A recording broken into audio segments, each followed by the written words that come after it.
रुका रुका रुका, घर आ गई हमार। झोरवा ले लेवे दा। जा जा। अरे बाप रे बाप, ये हमारे इतना महंगा सब सामान गिरा दिलस। मनहूस कहीं के, जब से पैदा भइल बाड़े तब से नुकसान कर रहल बाड़े। भैया इतना महंगा सब सामान गिरा के रख देले। जायदी ना माँ जी, ना देखलस, ऐसे लाग गई हुई। अच्छा, तमारानी के मुंह में जबान आ गई। 4 दिन हम नैहर का चल गई हा, मार है बना सिंगार करके खड़ा हो गई है। भिखारिन कहीं के तो के रखले बनू हम घर में नौकरी करे खातिर, महारानी बने खातिर नहीं। अरे रहे भी दो का रहे दी, भर भर छिपा खाए के बा आ दिन भर खेले के बा। अरे बिया एकरा कोनो काम धंधा बा नहीं, रखले रही कपाट पे बैठा। बहू, एकरा बात के बुरा मत मनिया। कहल जाला कि कुकुर के पूंछ में कितनो तेल लगाओ तो टेढ़ा के टेढ़े रहेला, फिर कभी सोझ न होला। हुए हाल तारा सास के बा।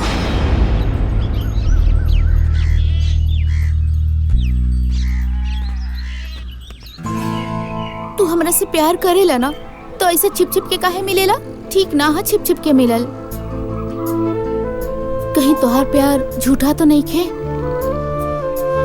बचपन में माई बाबूजी के प्यार ना मिलल, मामा ही सहारा बनले, और अब तू मिलल बड़ा तो हमके डर लगेला कि हमनी के प्यार के बीच में कहीं समाज। गुंजा, हमनी के बीच में हमनी के परिवार है और केहू ना, तू टेंशन मत ला।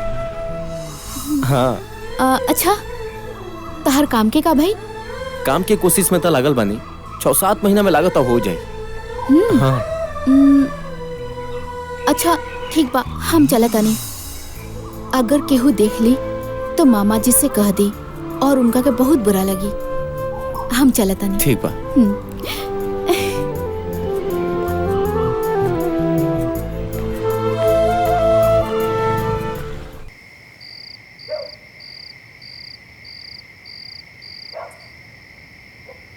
कैसन किस्मत बनौला भगवान हमार, जो हम अपने बीवी बच्चा के भी कोनो सुख नहीं दे पाओ।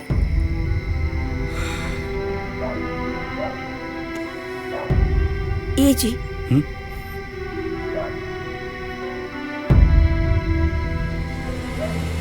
रउआ काहे माई के बात के लेके इतना परेशान बानी? अरे ऐसन कोनो बात नहीं खे भाई। अरे राजू के डटबे न कैली ह, का दादी माँ का इतना हक ना होला अपन पोता पे? कैसे मिट्टी के बनल भारत हो।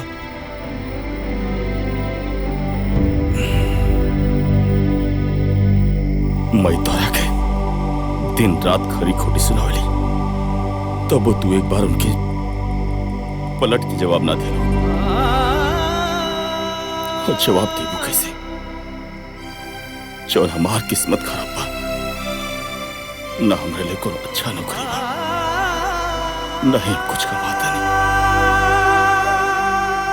अगर जो हम कमाती तो हमारा पूरा परिवार की गुलामी ना करे पड़ी। अरे रवई का बात करत आनी? अपना घर में कोनो काम करे से केहू नौकरानी ना हो जाला। और ये रउआ का हाल बनौले बानी? ए जी सुनी ना, अगर रउआ हमार जिंदगी में बानी ना तो हमरा हर सुख बा। अब चली हंसी।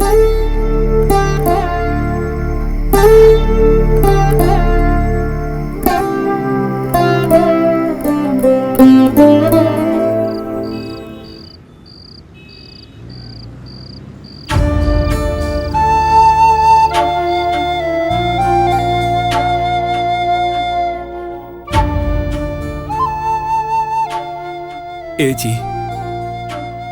इस साड़ी में गुंजा बिटिया बहुत सुंदर लगी ना? हाँ जी, एकदम गुड़िया जैसन लागी। पर एगो बात कही, जब वो घर से चल जाई हन नु, ई घर एकदम खंडर हो जाई।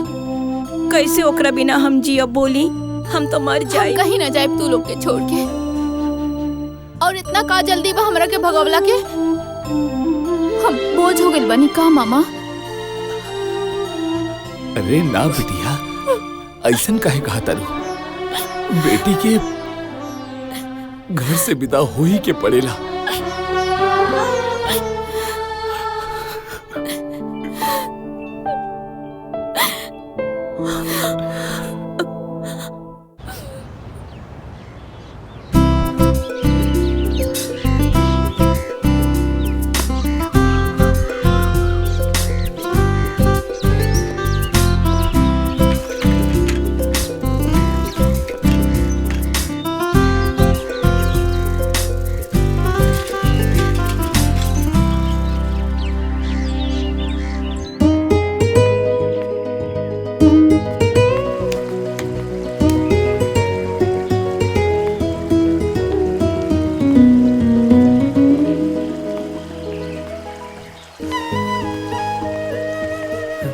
गुंजा,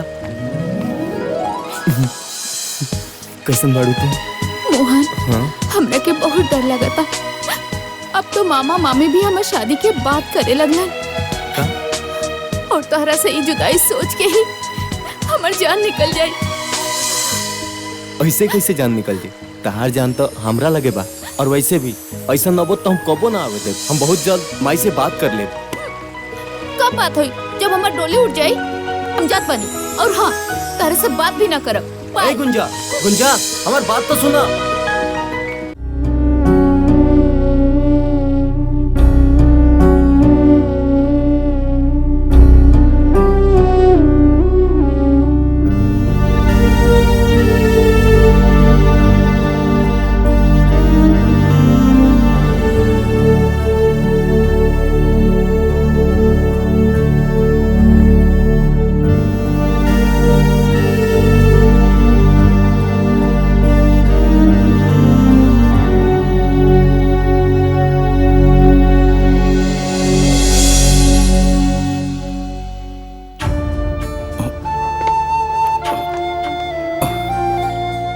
आओ बेटा।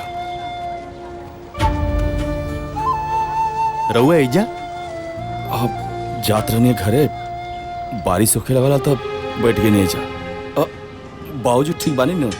हाँ जीजा जी, बाबूजी ठीक बानी। कौनो बात बा का जीजा? बहुत परेशान दिखता नहीं। अब कौनो परेशानी बा? ना, कोनो परेशानी नहीं है। बारिश को असर कल बानी। अच्छा। और सब ठीक बा ना घर पे? हाँ हाँ, सब ठीक बा। अच्छा, ठीक बात। तो हम चलता नहीं। हाँ। पार्वती और राजू राह देखा दिलो हमार। अच्छा ठीक बा। ठीक बा। कोनो न कोनो जरूर बात बाटे। एकरा पहले जीजा जी कितना परेशान कब होने की देख ले।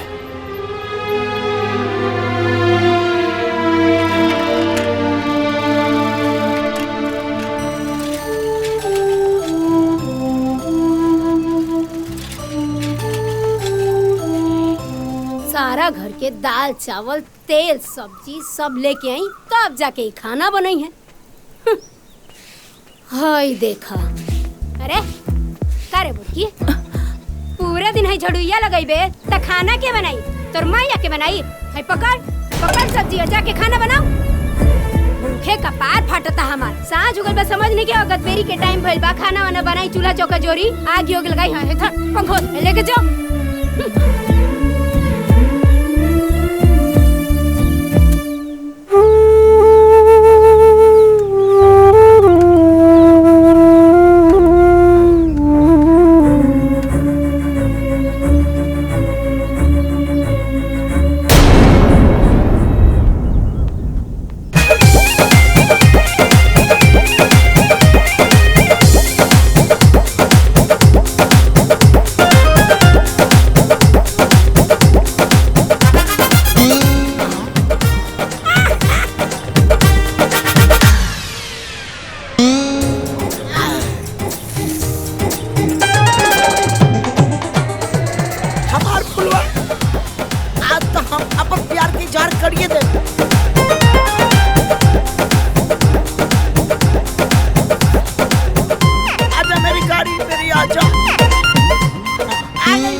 हमार फुलवा अमर जान आज तू हमके आई लव यू बोल दा नाम मत कहिया। अरे ठीक बा, आई लव यू के बाद बा तो घरे बैठ के विचार करब तब बताई, ठीक बा? घरे बतिएबो। अरे घर पे राय बात करब तभी तो शादी हुई। अरे हमके बर्दाश्त नहीं क्यों? अच्छा बर्दाश्त करा, ठीक बा? चुम्मा दे देना। हम बताए। हाँ हमार फुलवा अब हम कैसे जिया? ठीक बा, जा जा। हम ही घर के गुलामी करे नहीं की आयल, ठीक बा? कितने रहुआ काम काज के चिंता बना तो एगो नौकरानी रख ली, तब हमरा के बुलाए। चाय बनावा, झाड़ू लगावा, पोछा लगावा। हमार तो जिंदगी खराब हो गई बा दिन भर खटत। अपना मायका से भर भर के दहेज लेके आयल बानी, आ इतने रहुआ खाना पीना साफ सफाई के चिंता बाना तो एगो नौकरानी रख ली, तब हमरा के बुलाए। अरे तू कैसन बात करता रू? आपन काम केरा ना करेला? आपन काम करे में कोनो शिकायत बा? कहनी ना हमरा से ना होई तो ना होई। रहुआ इतने चिंता बना तो पहले नौकरानी रखी फिर हमरा के बुलाए। हम जाता नहीं अपना मई के। अरे जा तड़ू तो जा। जैसन गेहूं वैसन रोटी, जैसन माई वैसन बेटी। हमार तक किस्मते फूट गई। कैसन घर में बियाह हो गइल बा।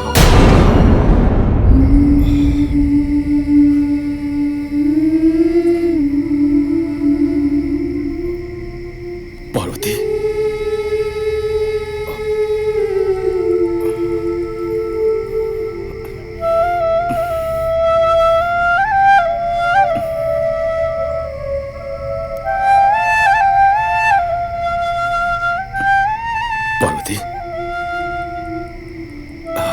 लगा था कि माई के बात से तू नाराज बाड़ो। अच्छा तू हमसे नाराज बाड़ो काहे कि जब से तो के बियाह का खिलाड़ी बानी तो के आज तक हम कोनो खुशी ना दे पानी। ना जी ऐसा मत बोली। देखी ना माई हमरे साथ ये भी दुर्व्यवहार करी, हम उस सहजानी। देखा पार्वती, एक दिन माई जनवाना हमने की जरूर समझी और हमने प्यार भी करी। सब ठीक हो जाए। हमरा के तो बुझाता कि माई के प्यार हमरा के कब्बो नसीब ना होई। देखी ना बचपन में माई छोड़ के चल गई और जब ब्याह करके आई नी सास के रूप में माई मिली। लेकिन तू चिंता मत करो, सब एक दिन ठीक हो जाए। देख लिया। चल चल।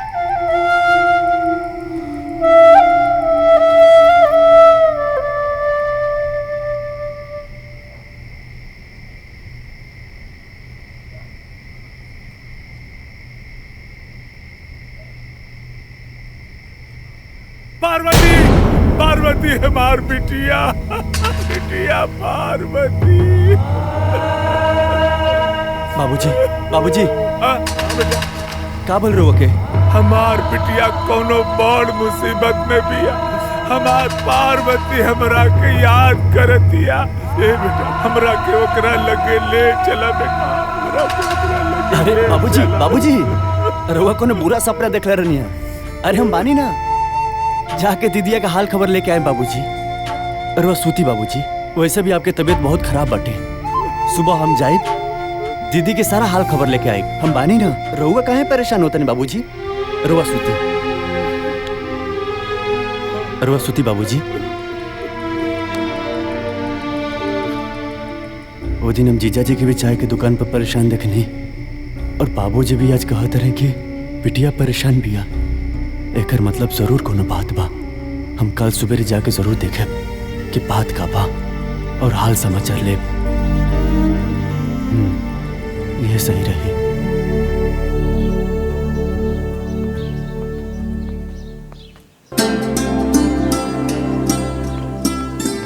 ये देखो माई एजे सुतल बिया। आप उठाई। उठाओ। माई, ए माई, ये देख काली अलबानी। आ गए लो बाबू घूम के। देखी ना माई, रवा खातिर कितना सुंदर साड़ी लेके आइल बानी। अरे हमरा खातिर साड़ी लेके आइल बड़ू बहू रानी।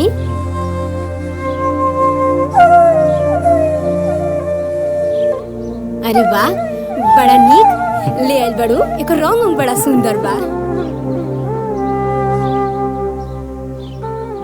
अच्छा भैया, खाली माई खातिर ले आइल बड़ा, हमरा खातिर ना।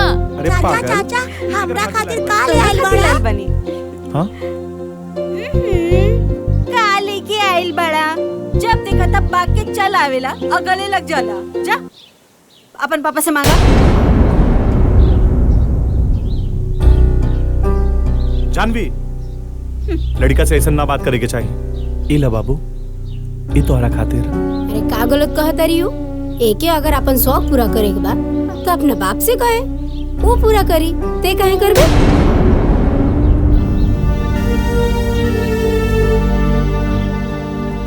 सही कहते रे भाई। आजा बहू। पापा बच्चा वा माई, एकरा का मालूम बा कि एकर बाप का मला नहीं। जब बड़ हो जाई खुदे समझदार हो जाई। घर में नहीं खे खाए पिए के, खाली ढोंग करे के जानता। ए माई, ते का हमेशा बकवास करत रहे रे? मोहन, माई से ऐसा बात करल जाला? हाँ? हमार बात तो सब केहू के बुरा लग जाला। माई लो, इनकरे कमी रहल ह, आ गइलन। जीजा जी प्रणाम। राजू, हाँ प्रणाम ठीक बा बाजी। ठीक बा। अब गोड़वे छुए के रहल है तो नोटे के बंडल ले आके धो के छुएले रहता। बाकी ना, भिखारी जे बाड़े सन, कहाँ से दे बसन?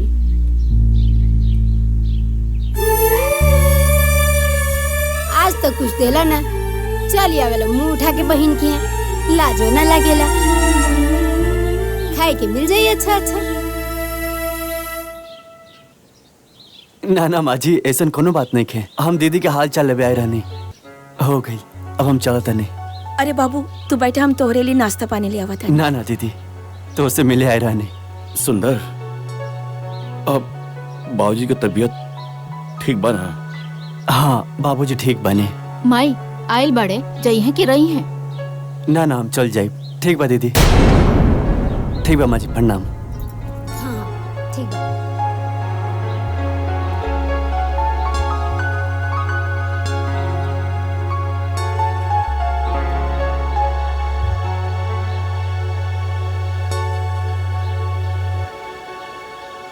जब देखा तब मुंह उठा के चल गया।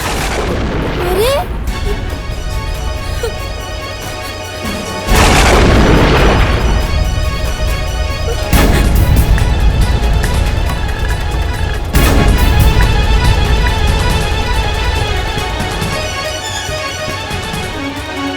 गजब नौटंकी बा। जैसे बुझाता कि हम मार पीट के इनका के जेले में रखे नहीं कर बड़का। देख तो एकरा के हम का बोल देनी कि भाग के चल गई। कतना ही नाटक करतिया। तेहु जो जो जो तेहु जो ओकरा पीछे जो, मेहरी के गुलाम के।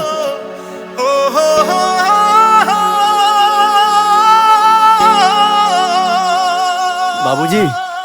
अरे सुंदर, तू आ गेला बबुआ। हमरा लगल कि 2 दिन बाद आईबा। कैसन बिया हमार पार्वती? ठीक बिया नो? बाबूजी, दीदी तो हमके आ ही ना देते रहे। और जीजा जी तो नाराज हो गए बाबूजी कि हम काहे घरे जाता नहीं। वो तो कहने के बाबूजी की तबीयत खराब बा, दवा खाना पीना सब हमरे देखे के पड़त है। तब तो हमरा क्या आवे देवन बाबूजी। ए बेटा, पार्वती हमरे बारे में कुछ ना पूछत रहे। अरे बाबूजी, वो तो जब से गई रहनी, दीदी तारा बारे में पूछ पूछ के एकदम हमके परेशान कर दिल रहोगे। बाबूजी ठीक बाड़े ना? बाबूजी टाइम से खाना खा ले के ना? बाबूजी टाइम से दवा लेलन के ना? जब से गई रहनी ना बाबूजी, वो तारा बारे में पूछ पूछ के बाबूजी बहुत परेशान करता रहे बाबूजी। का बताई बाबूजी। दीदी अरे जेकर तो राम जैसन पति हो के ओकरा का दिक्कत हुई बाबूजी। वो तो राज करती है राज बाबूजी। बहुत खुश भी है बाबूजी। हमार नात ठीक बान। अब तो बड़ हो गई लोग की, अब तो डोलत होगी ना। अरे बाबूजी वो तो दौड़त आवे जैसे ही गई नहीं हमसे लागल पूछे नाना हमारा कथी कुछ ना भेजलन का मामा। हम कुछ ना लगनी है बाबूजी ओकरा खातिर। का बताई बहुत भुलक्कड़ बानी हम।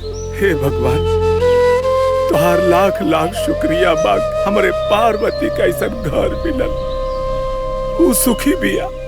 बस हमारे पार्वती पर ऐसे ही कृपा बरसौले रहिए भगवान, ऐसे ही कृपा बरसौले रहिए।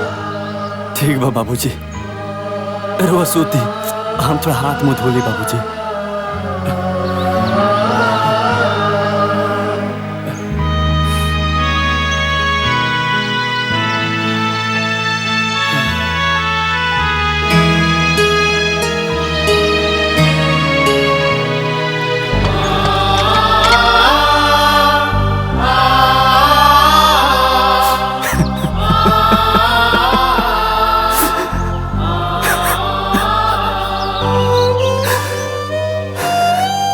अरे क्या बताई बाबूजी। हमके माफ कर दिया बाबूजी। तो से झूठ बोले के पड़ गई ना बाबूजी। अरे ओकर जीवन तो नर्क से भी बदतर बा बाबूजी।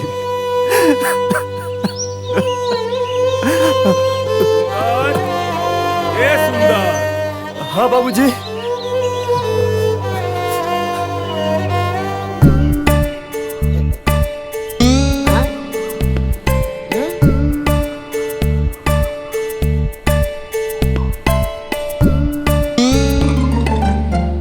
करे तोर चोखा लेके मुंह देख के ना हमारा सारा मूड खराब हो गई। न कुछ बोला तारे और न कुछ बतावा तारे। बोल ना आखिर का भइल। का बताइए हम तो अपना घर से परेशान बानी। घर से का बात बा कुछ तो बताओ। का बताई हम तो के काल बड़की भौजी के भाई आयल रहले घर में जोन भइल ना।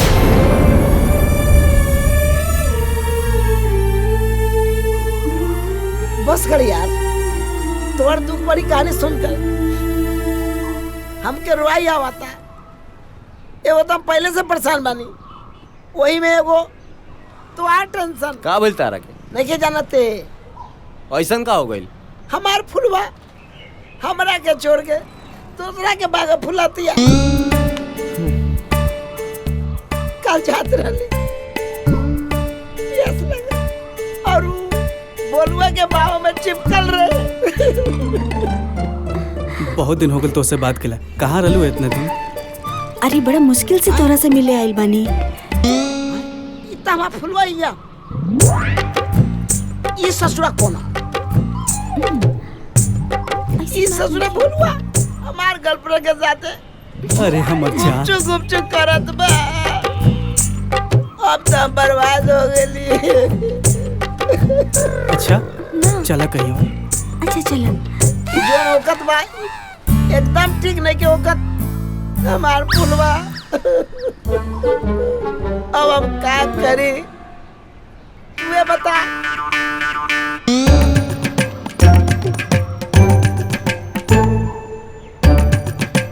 तुहार हमार एक की कहानी बा। हमार फुलवा हमरा के छोड़ के जाती है और तू घर छोड़ के भागता रहे। छोड़ यार भगवान बाड़े ना।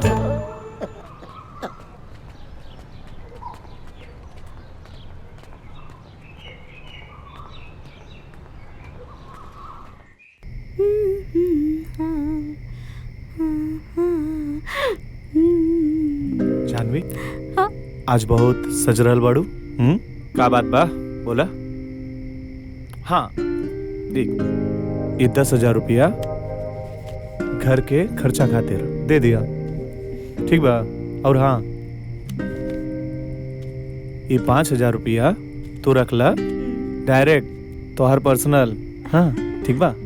और हाँ इला 10,000 आपन नौका घर खातिर। ठीक बा।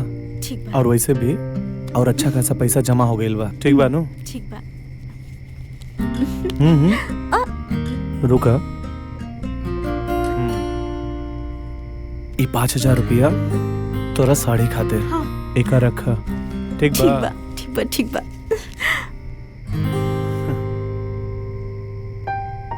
ई तरह वो बहुत अच्छा कहनी। एगो बात कही लेकिन वो के माने के पड़ी। अच्छा एक बात बतावा, बड़ा रोमांटिक होके कहा ताड़ू। ये बतावा आज तक हम तोहार कौन सा बात ना मननी है? वो हम ई कहे के चाहता नी रउआ जो ई 10,000 रुपया घर में देता नी वो देवे की बात नहीं खे, बस रउए कमाई जाता ही घर में। देखा तू बात तो सही कहा ताड़ू। एगो बात बतावा, भैया का कमाई धमाई बंद बा और जोन भी कमा ले थोड़ा मोड़ा तो दे ले नो। रउआ की समझावल बेकार बा। कितना समझावता नहीं लेकिन रउआ समझे के तैयार नहीं की होत। सब लोग अपन परिवार देखी, रउआ अपन परिवार देखी, वो अपन परिवार देखी है। तू अपना दिमाग पे ना ज्यादा बोझ मत डाला। और सुना, और जौन नैका घर बुक कैनी है ना, जब वहाँ हम सबे चल जाए ये सब छूट जाए। रउआ ना खाली भैया भाभी के चक्कर में लागल रहेले।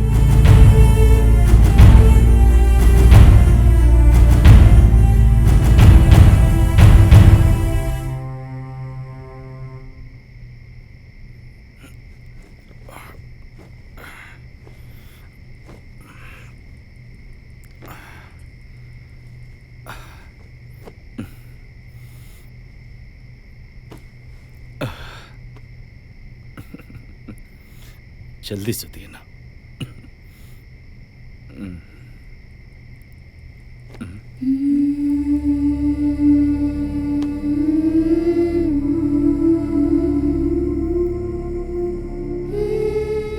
पार्वती का भाई आज के फिर कुछ कहा लगा जौन तोर चेहरा उतरल बतना ना ऐसन कोनो बात नहीं खे।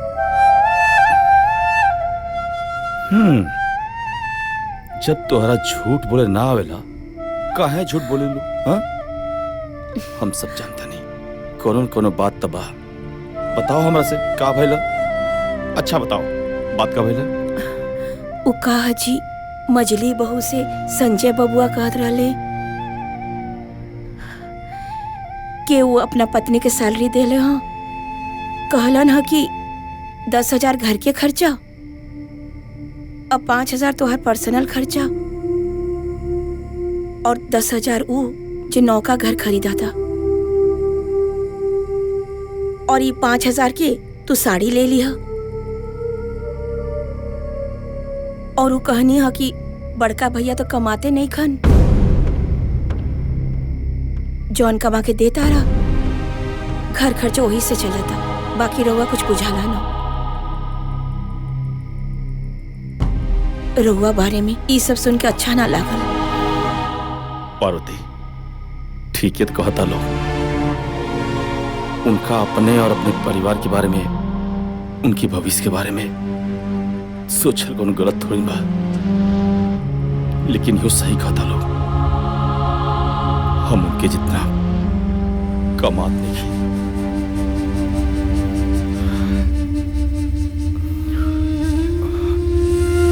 खैर छोड़ो सब, चला आराम करा। आओ चल अब सुतल जा, बाबू सुत गइल बा।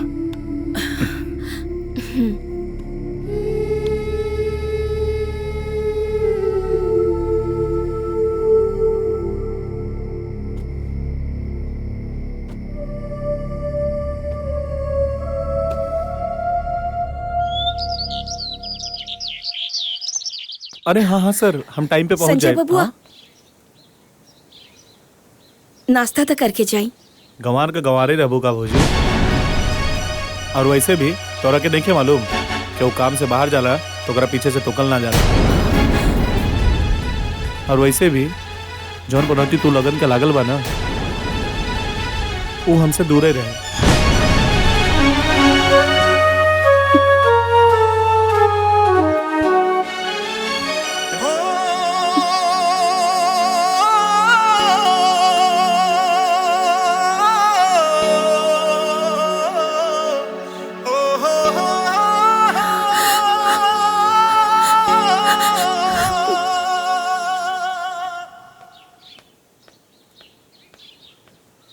का हो अभी ले खिसियाइल बाड़ू, चला घरे चला। हम रउरा से कहले रही ना कि जब तक नौकरानी ना आई हम घरे ना जाई। वैसे भी पूरा परिवार के खाना हमरा से ना बनी। अरे हम तहरा से अच्छा हम कहाँ से खोज के लिए आई? का एकर मतलब हम नौकरानी हई? अरे ना ना, हमरा कहे के ई मतलब बा कि तहरा ऐसन स्वादिष्ट खाना कोनो नौकरानी बना सकतिया। अरे बाप रे बाप, आज तो हमार जबाने फिसल गई रहल। अच्छा बाई खिसियाइल ना। का कहनी हा? अरे कुछो ना, हमरा ई कहे के बा कि तू जब देखा तब केहू के सामने हमरा के कुछ बोल देलू। हमार कोनो इज्जत बाकी ना। अगर रउआ इतने इज्जत के परवाह रहित ना तो रउआ यहाँ ससुराल में आके ना बैठती। और ऐसे भी कान खोल के सुन ली, जब ले नौकरानी ना आई हम घरे ना जाई तो ना जाई। हे भगवान, अब एकरा के समझाओ।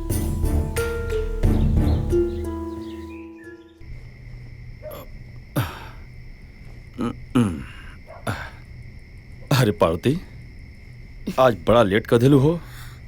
बर्तन ज्यादा रहला का? अरे का बात बाटे, तोहार चेहरा काहे इतना उतरल बा? अरे तोहरा तो बुखार बा हो। ना ऐसन कोनो बात नहीं खे, थोड़ा सा बुखार बा ठीक हो जाई। थोड़ा सा बुखार बा ठीक हो जाई? हाँ, तोहरा अपन परवात कोनो करे के नहीं। तू हमके बतौल रहता तो डॉक्टर के पास जाके दवाई तो ला लेती। हाँ, एक काम कर, चलो बेटा सुता, तू आराम कर।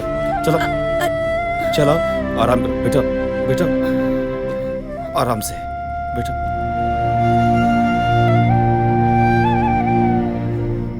अपने बारे में तोरा बिल्कुल सोचा ही कि नहीं है, खाली घर का काम घर का काम। देखो कितना तेज बुखार बा तोहके।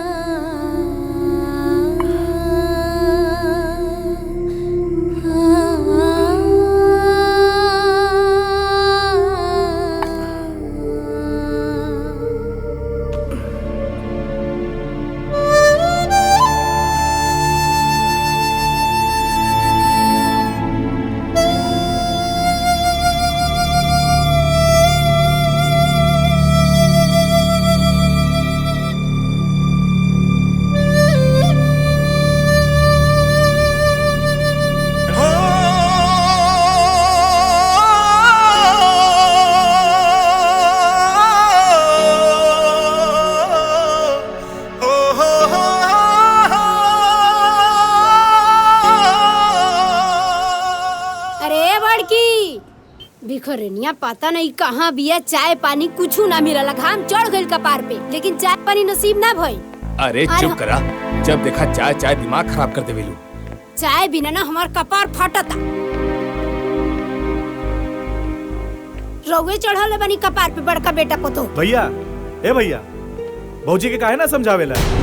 हाँ, सवेरे सवेरे हमरा के ड्यूटी जाए के रहेला ना, नाश्ता बनल बा खाना। एक तो घर में सबसे ज्यादा पैसा भी देनी और बिना खैले काम पे जाए। संजय, ऐसन बात नहीं है।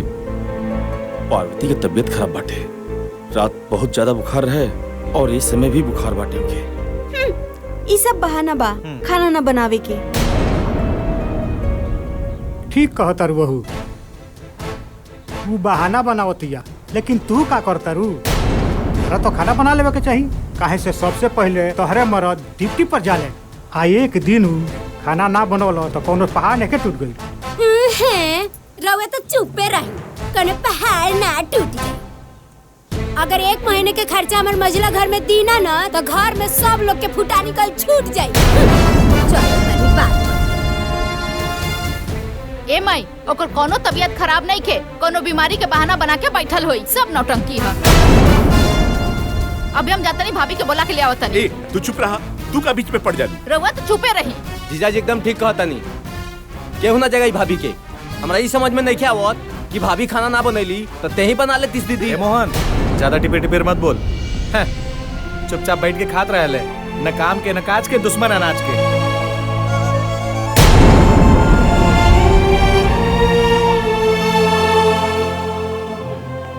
भैया, हमरा के जौन बोले के रहल हम बोल देनी है, दोबारा ऐसा ना होके के चाहिए। चलो।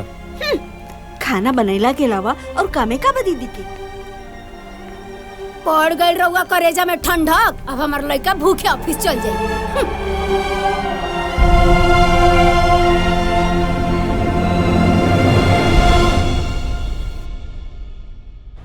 चाचा कुछ जरूरत रहा एक से मिले ही नहीं है।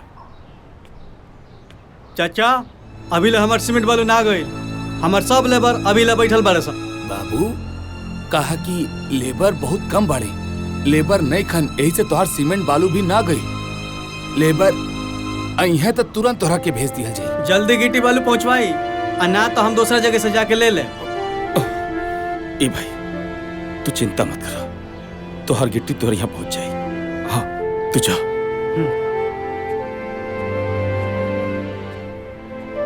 ए चाचा अगर वो कहीं तो गिट्टी बालू हम भरते नहीं, हमारी जरूरत भी पूरा हो जाए और आपके हमके कर्जा भी ना देख पड़ी। बाबू इससे बढ़िया का हो सकेला, हमार काम भी हो जाई, तार मजदूरी भी बन जाई। ठीक बा चाचा।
कितना हो गया पैसा? 200 रुपए।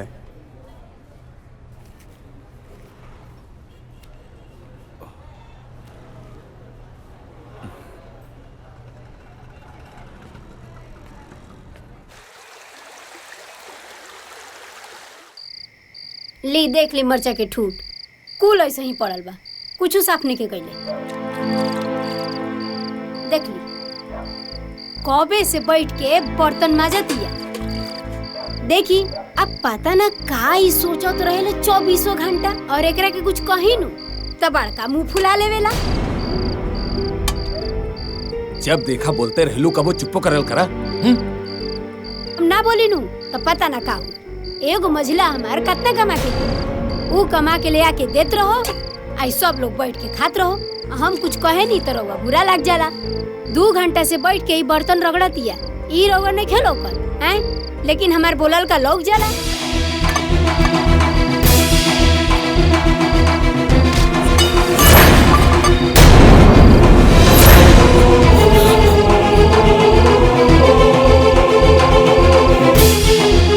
एकरा का हो जी, ई काहे बर्तन पकड़ ए जी, ई का करत आनी जी? कुछ मत बोलिए।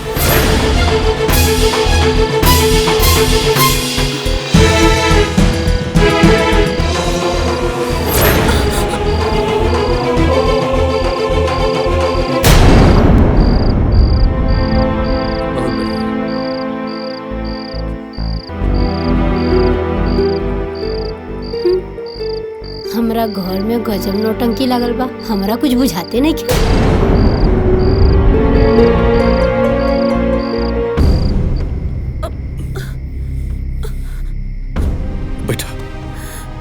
ना हमार बात। एकदम चुप रहो।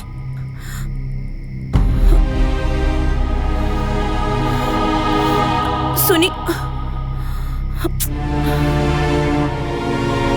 कौनो बात ना मानी ले हमारा।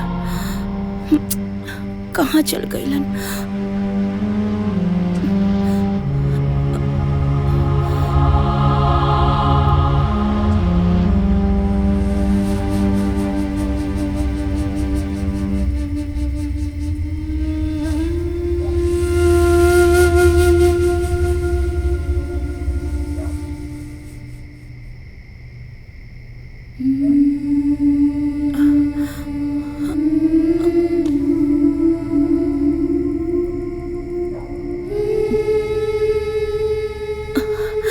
हमरा भूख नहीं खिला। खा लो चुपचाप, खाना खा।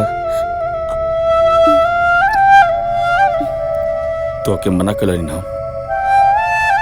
तोहर तबियत खराब बात हो काम नहीं करके, लेकिन तोहरा हमार बात तो सुने के बाद नहीं तो कुछ हो जाई तो तू हमार बात खाली सुनबो। अपने मन का खाली तोहरा करे बाटे।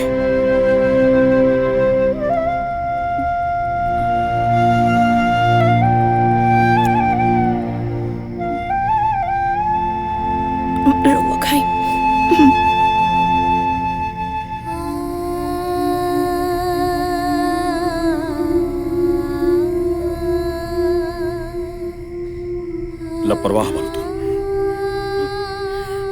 हमरा के कुछ ना होई। कुछ ना होई। इतना बुखार में तपत तलो कर बाद जाके सारा बर्तन माज दो। हम ठीक बानी। तोहरे खातिर दवाई ले गेला नहीं, लखा लखा एक और खा।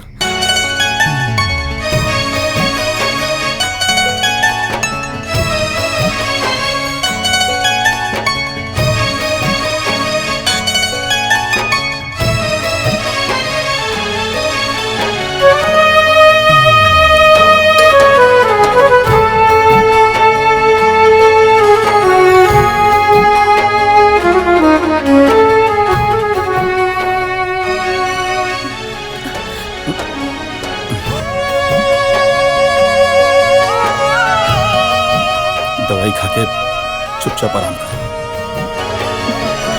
अपने ही घरवा पराया जैसन लागे, अपने ही घरवा पराया जैसन लागे, केकरा से कोई दुख अपन कहाँ जाके, रात दिन कुहू के भीतरिए परान, ताना बाना सुनी सुनी होखेला बिहान, ताना बाना सुनी सुनी होखेला बिहान।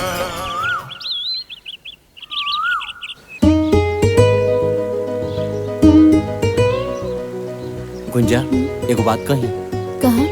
जब से तू हमारे जिंदगी में आइल बड़ू, हमरा जिंदगी जिए के आधार मिल गइल बा। जब तक तोहरा के ना देखे नी, हम अपने आप के अधूरा महसूस करे नी।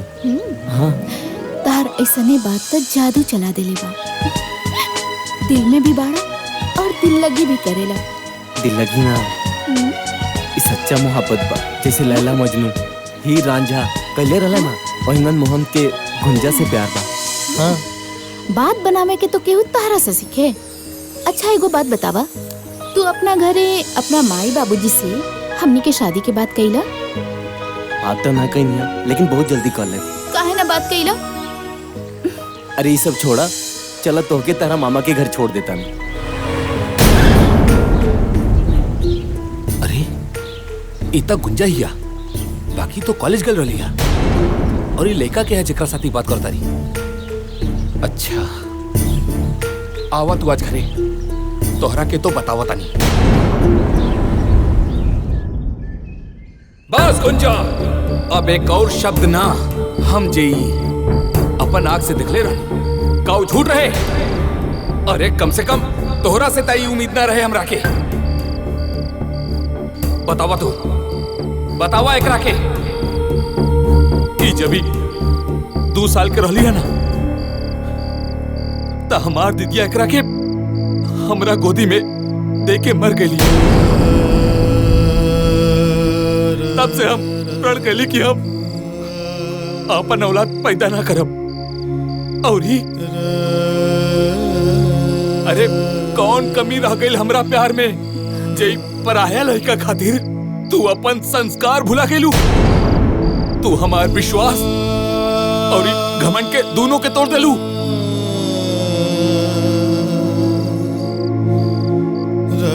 ना मामा जी, हमरा और विश्वास और संस्कार कुछ नहीं की भुलाई।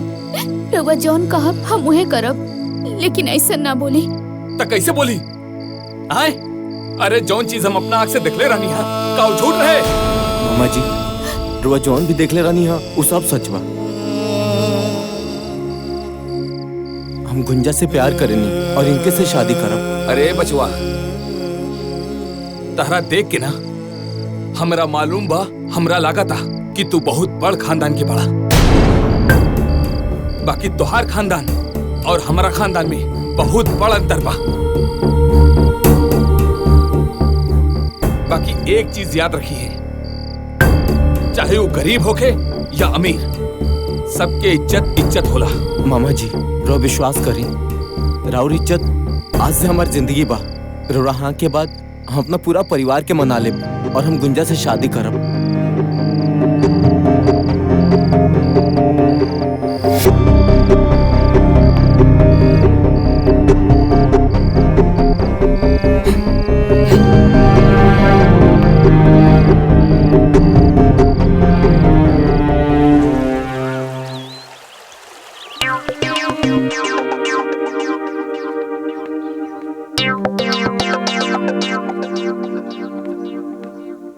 ए भौजी, भौजी। अरे देवर जी, का बात बा? आज बड़ा खुश लागतानी। ए भौजी का बात बाकी रुआ से एगो बात। ए भौजी एगो लड़की से हम प्यार करेनी, ओकरा से हम शादी करके चाहतनी। सुनी भौजी, माई से बात करी ना रुआ शादी खातिर। पहले ई बताई कि ई गुंजा के है जी? कहाँ रहेली? उनकर माई बाबूजी का करेलन? ए भौजी सुनी ना, उनका घर के सब लोग तैयार बा, बस रो माई से बात करी ना शादी करे खातिर। प्लीज भौजी बात करी ना भौजी। हाँ ठीक बा। बाकी रउआ तो जनबे करेनी, हमरा पे अम्मा जी हमेशा जरल रहनी। फिर भी सही समय देख के हम बतिया ले। हाँ भौजी बतिया ले प्लीज। ठीक बा भौजी, चली दिए कपड़वा लेता नहीं हम, चली। अरे वाह देवर जी। बड़को अरे महाराज, लड़की बहुत सुंदर बिया, ओकर घर दुआर भी बहुत बढ़िया बा। उ लोगन के कोनो चीज के कमी नहीं खे। प्रणाम पंडित जी। प्रणाम प्रणाम। लिली पंडित जी मुंह मीठा कर। हाँ हाँ लेता नहीं। हो पनिया दो। का हो ठीक बाड़ा नु? पंडित जी तो बुझाता कि तोहर ब्याह कराइए के मनी। जीजा जी रुआ तो पता बा, ऑलरेडी हम गुंजा से प्यार करेनी, उनकरे से शादी करब।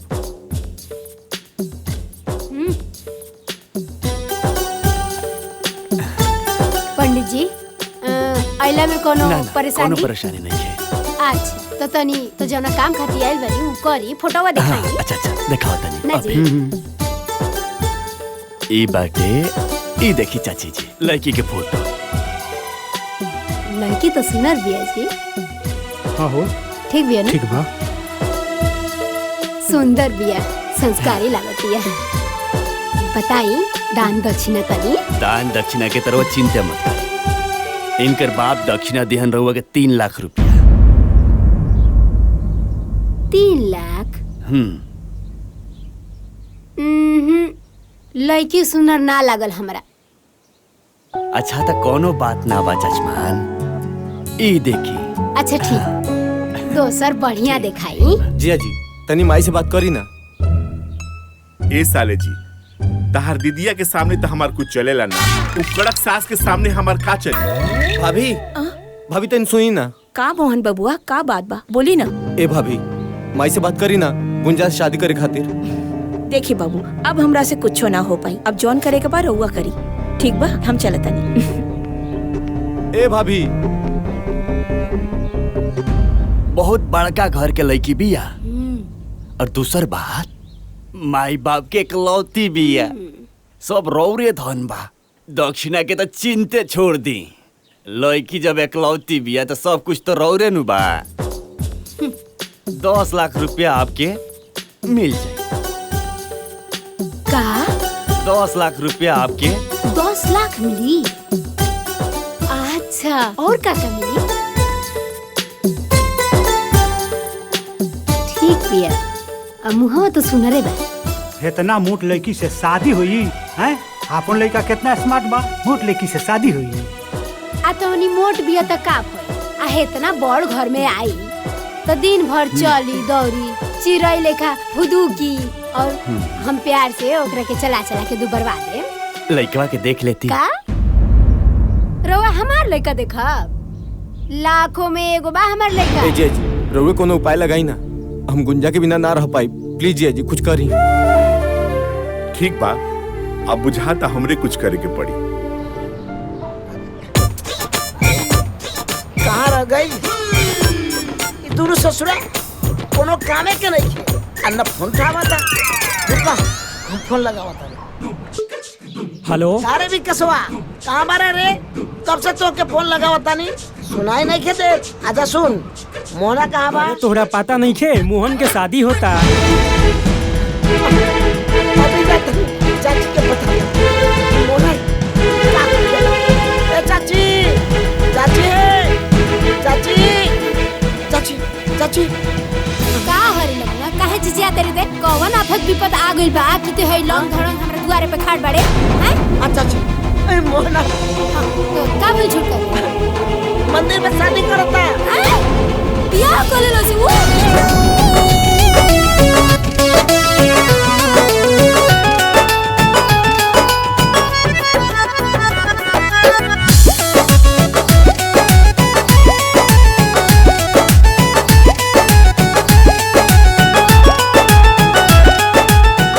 चाची और तो हमरा के बारातो नहीं के ले गेल का? हाँ हमार सब धन लुटा गइल आ तोरा बाराती के पड़ल बा। मोहन बियाह तो कर लेलो, अब चाची के कैसे समझाई? अरे जन होई तो देखल जाई। जी जी बानी ना। अरे अरे अरे और के तोरा देह लग। अरे अरे अरे ए भाई, अरे अरे अरे बाप रे अरे का भाई? अरे ए भाई, अरे काहे मारना रे एकरा के? अरे अरे अरे अरे कुछ तो बताओ। घर में रहबे पता कर दे तो अपनी पता चली कि का भई। अरे जब बताइबे तब तो पता चली। भाग गई। अरे तोरा कुछ पता बा? अरे जब बताइबे तब न मालूम पड़ी। अरे छोटका नु हाँ? बियाह कलश मंदिर में जाके बियाह आवे दे ओकरा के घरे। आज को टंगरी तोड़ देब हम। बियाह करत लोग वो हमरे से पूछे भी ना। बैठ जो, गोड़ दुखात होई। ते बैठ, तोरे गोड़ दुखात होई, हमार माथा दुखाता। आवे दो ओकरा के आज ओकरा के घरे से निकाल के रहब। अरे गुस्सा थूक दो, अपने नु खुन हो। अब एकदम चुप पे रही। अगर रावा कुछ बोली ना बीच में, राव हमार बिगाड़ हो जाए, टकराव हो जाए, कह देते। बहुत हो गई, रावा छूट देले बानी तो इकुल होता ना। ए बेरा ना छोड़ो ओकरा के, देख लियो आ जाए तो एक हाली आ जाए तो घरे तब बताओ। माई रे कुछ मत बोलिए, देखना कितना गाना पहन ले बिया।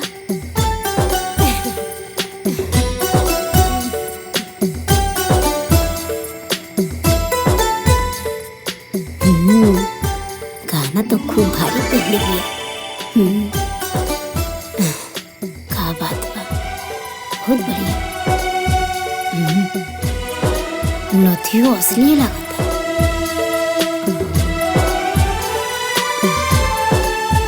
ये हमार बेटा।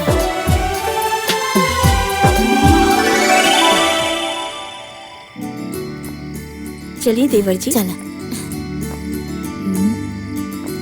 ठीक भइला कि हम डटनी है ना। आई देवरानी जी,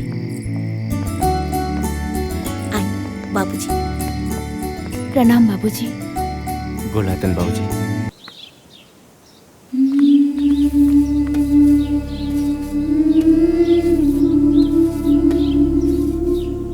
और देख माई, आधा बर्तन धोत या आधा बर्तन रसोई में पड़ल बा।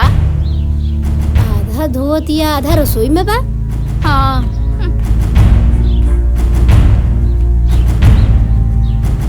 भाई सारा बर्तन पड़ल बा तो वो कौन बर्तन धोतिया?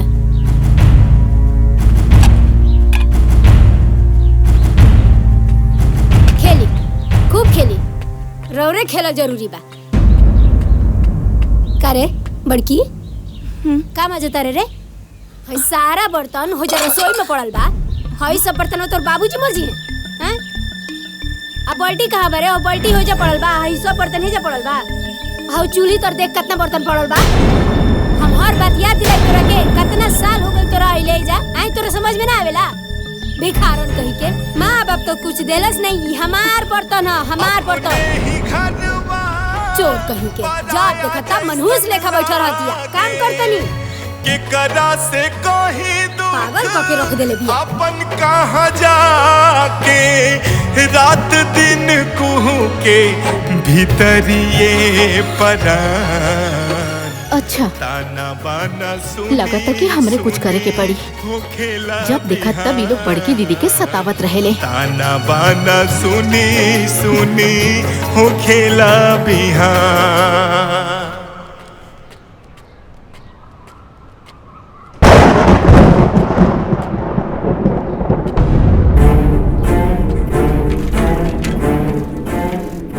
शंभू बबुआ, अरे वो शंभू बबुआ, शंभू बबुआ।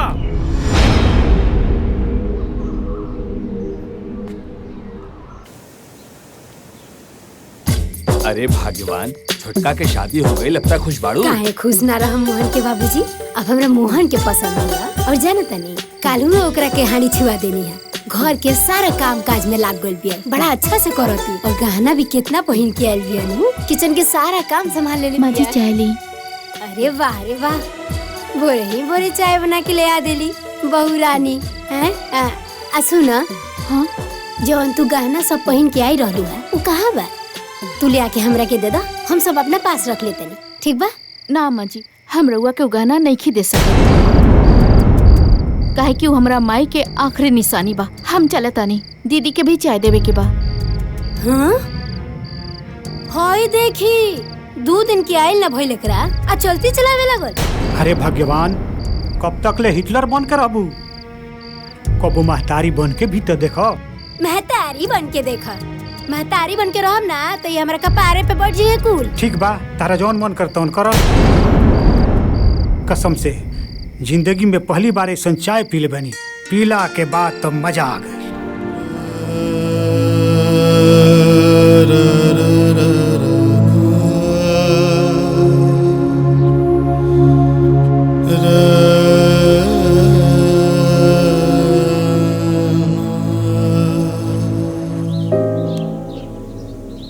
तू जब से हमारे जिंदगी में आइल बड़ू, हमार जिंदगी सुधार गइल बा। बस ऐसे ही साथ निभावत रहा। सुनी ना, ई तो हमार फर्ज रहला और रउआ साथे 7 फेरा जो ले ले बानी तो पूरा तो करे के ही पड़ी ना। सुंदर, जवन पूछा तानी तवन सच सच बताइया। का भइल बाबूजी? बहू तू चुप रहा। का रे, तू तो कहत रहले कि बबुनी राज कर दिया। जब बबुनी राज कर दिया तो शंभू बबुआ बाजार में ठेला काहे की इज्जत बाड़? अरे उनकर हालत देख के हमार करे जा रहल बा। तू हमरा से झूठ काहे बोले? काहे बोले? काहे बोले? काहे बोले? अरे बाबूजी, हम दीदी के घरे गइल रहनी, ओकरा घर के हालात देख के हम का करी बाबूजी, हम खुद टूट गए अंदर से। बाबूजी ऐसे भी और तबीयत खराब रहेला बाबूजी, रहो के बर्दाश्त कर पाती बाबूजी, यही सब ना बताओ।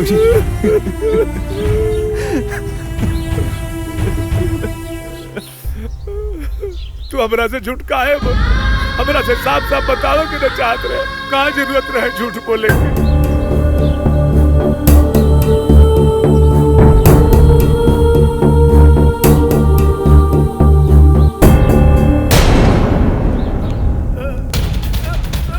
बाबूजी, बाबूजी, बाबूजी, बाबूजी, बाबूजी, बाबूजी, बाबूजी, बाबूजी, बाबूजी, बाबूजी, बाबूजी। अरे का बोल चाचा? ए चाचा, सुंदर भैया, का हो गई चाचा के? का हो गई?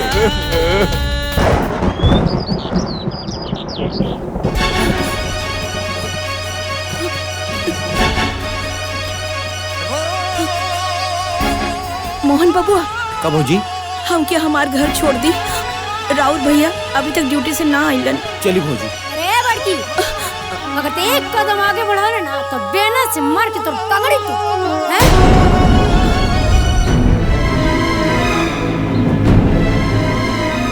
अरे मारे वाला तो मर गए, ते के जाके जिंदा कर देबे। जब देखा तब अरे तोरा तो नैहर जाए के बहाना चाहिए। नैहर जाई बड़ी आइल बड़ी नैहर जाए। चुप करी माँ जी।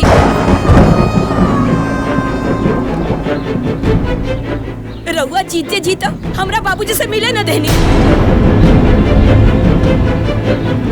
और आज वो मर गईलन, रउआ फिर भी मना करत है। अरे कम से कम एक बार उनकरा के देख तो लेवे थी। तो इतना हिम्मत। अरे माई का हो रहल बा? चली भौजी, भैया सुनिए तो खुद आ जाए। चली माई के तो कुछ बुझाला ना। का भइल? अरे वो जो बान लड़ा होती है हमरा से, देखा तारा बड़की के? अरे जाए दे रे माई, वैसे भी होकर बाप मरल बा।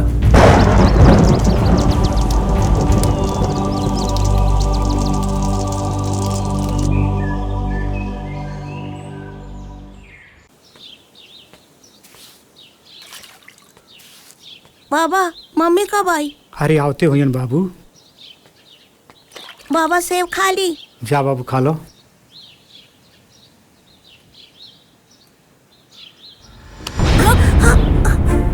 सेब खेबे हैं? इतना सेब खाए के मन बना तो अपने बाप से बोल बाजारे से जाके खरीद के ले आ। बिस्किट खाए के औकात नहीं खे, सेब खाई है। तेरे बाप 1 रुपया कमाइए ना, अब बेटा चल बड़े सेब खाए। चल भागी से भाग।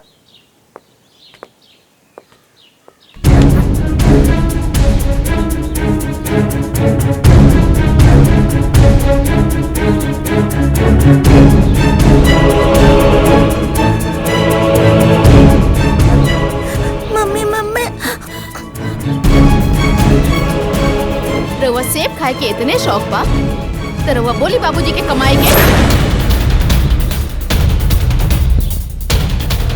तो इतना गुंजा, तू माई के हाथ से सेव का छीन लू हो? हैं?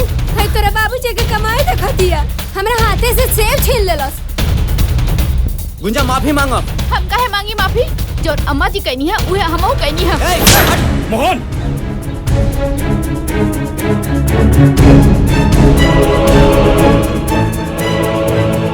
दिमाग खराब हो गया बका तो औरत पे हाथ उठाता होते हैं। अच्छा भैया, ये जौन माई के साथे कैली है वो सही बका? ए, तू चुप रहा, तू का बीच में पड़ जालू। रउआ तो चुप रही, जब देखा तब बीच में टपक जानी।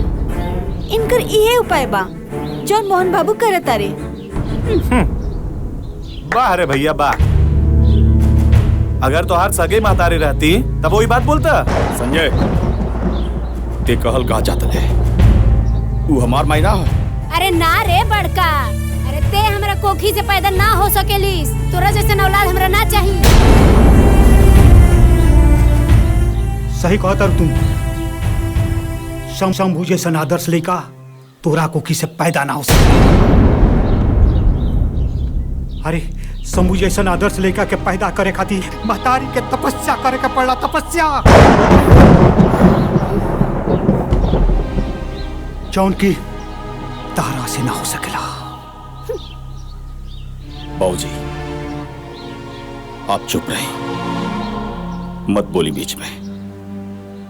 माई हमरा के अपन बेटा माने न माने, संजय अपन भाई माने न माने, लेकिन हम संजय के अपन सगा भाई माने नहीं और माई के माई।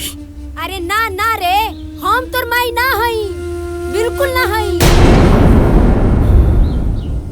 अरे तोरा ना ए घर में रहे के बा, यही से ई लालो चप वाला बात ते करत रे। काहे से कि तोरा तो कमाए धमाए के बा ना। अरे ते ए घर के खर्चा का चला, ते तो अपना मेहरारू और लड़का के खर्चा चला लेना, तो उहे बढ़न बात बा। ना माई, ना तो मैं घर में रहे खाती कुछ बोलता नहीं और ना ही केहू के डर से। हम तो बाबूजी खाती चुप बने, ना तो हम बोलती और पूरा घर सुनी। भैया कह देला ना सौतेला वाला बात।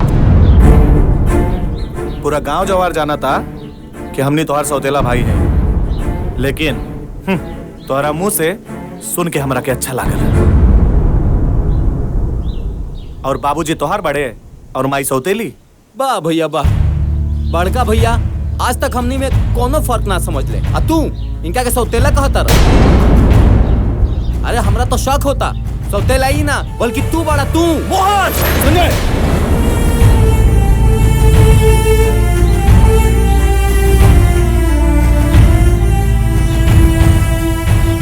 कहा ना जेकर पैसा लागेला ना ओकरा के ही पता चलेला ओकर दर्द।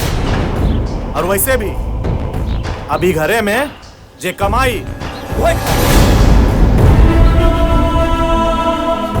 और राजू के बाद ये घर में सब अलग अलग रही हैं। गलत परिवार बिखर गई, भगवान बिखर गई। कबो सोच ले भी ना रहनी कि हमार हसत गलत परिवार बिखरी।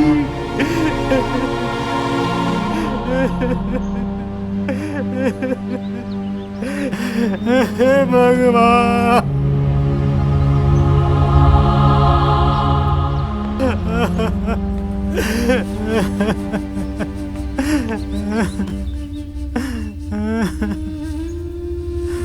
बाबूजी, माई हमरा के भले सौतेला समझे, लेकिन हम आपके आपन खून है ना।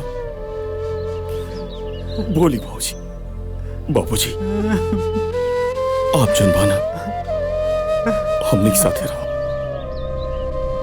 हमने के साथे। बाबूजी, हम जब से घर में आइल बानी माई के भी प्यार रउए से मिलल बा, और हमने की रउए बिना नहीं खे रह सकत। बेटा, ये आत्मा तहनी लोग के साथे बा, लेकिन बेटा ये शरीर तारा माई के साथे रही। कहे से हम उनका से शादी करके ले आइल बानी, शादी करके। अब तक शरीर मरला के बाद ही अलग हुई बेटा, मरला के बाद ही अलग हुई।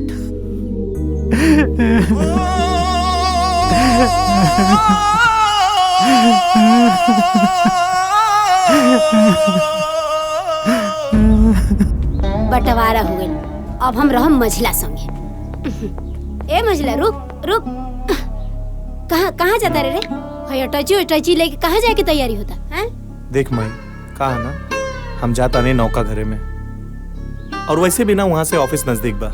और एक बात बताए माई, यहाँ के मचमच से हम उबिया गइल बनी, हम ओजे शिफ्ट होता नहीं। ए मझला, हम इधर रह के का करब रे तोरा बिना? हम हो के लेके चल। अरे माँ जी, यहाँ के तो कुछ बड़बड़ा नहीं, और वैसे भी वहाँ का माहौल बहुत खराब बा, और हमनी के खुद भाड़ा पर रूम ले ले बानी। जब हमनी के घर ले लेब तो रउआ के बुला लेब, ठीक बा? चल माई, हम नहीं जाता नहीं। प्रणाम। सुना ना, ए मझला संजय,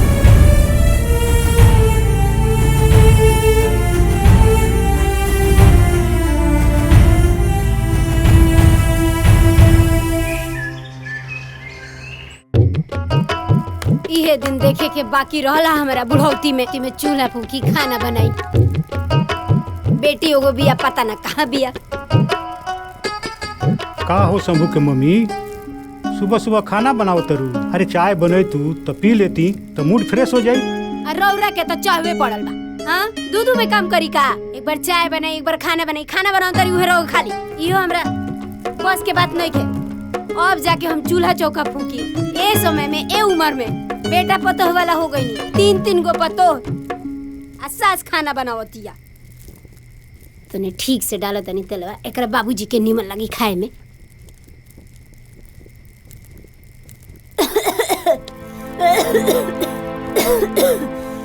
का भइल हो? काहे खासा करू?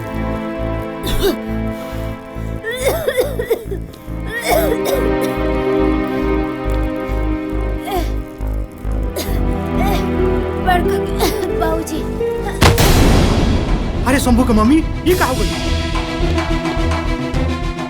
बहू, अरे मोहन, देखो तो तारा माई के का हो गई? अरे माँ जी का हो गई? माँ जी के का हो गई?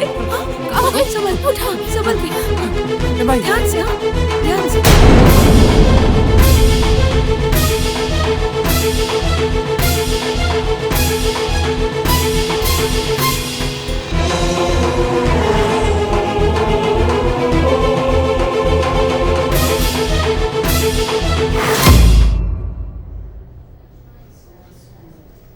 देखी लोगिन, दवाई तो हम लिख दे। डॉक्टर साहब,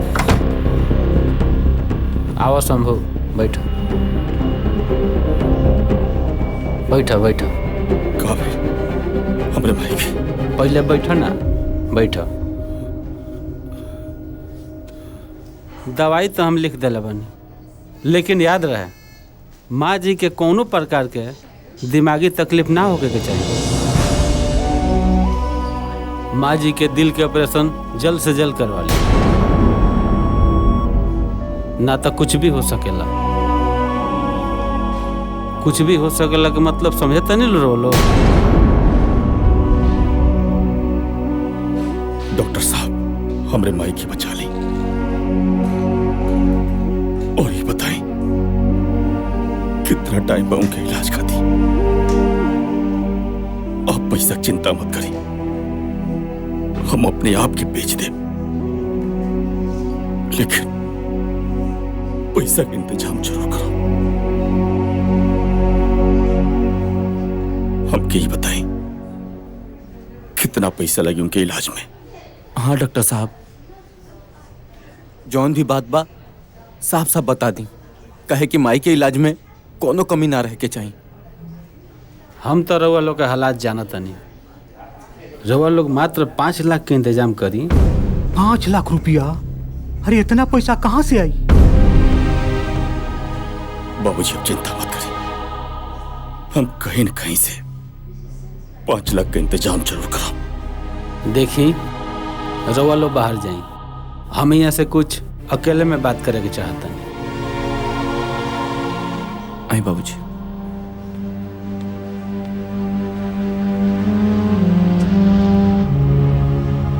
बताइए डॉक्टर साहब। देखी शंभू बाबू, आ माँ जी के ऑपरेशन खातिर इतना सारा 5 लाख रुपया रउआ कहाँ से लेके आए?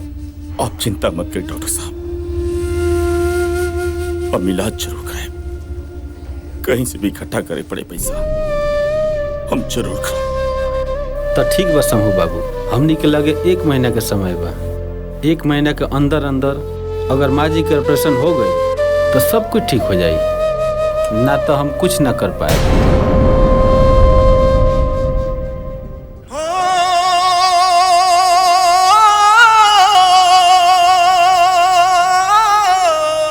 ठीक बा डॉक्टर साहब।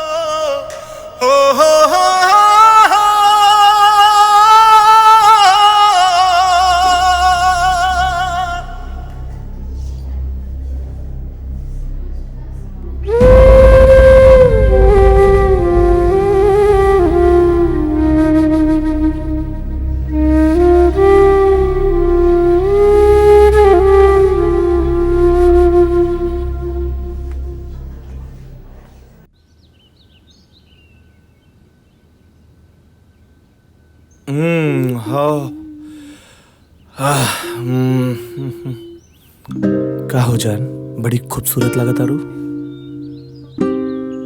रुआ हमसे बात मत करी।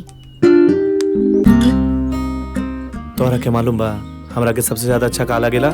तोहार रूठल हमार मनावल हमरा के बहुत अच्छा लागेला। और वैसे भी हमार धर्मपत्नी, हमार बात सुना ना। ई बताओ हमार धर्मपत्नी, ई रोमांस के मूड में काहे किसी आइल बाड़ू? रुआ हमरे से ना प्यार ना करेनी। अच्छा एगो बात बतावा, ई सब जोन हम कहनी है केकरा खातिर कहनी है? तोहरा खातिर। सच्ची?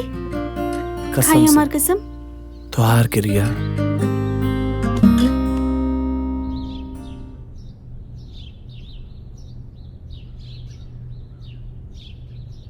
ए मोहन के बाबूजी, हमरा का भइल बाजी?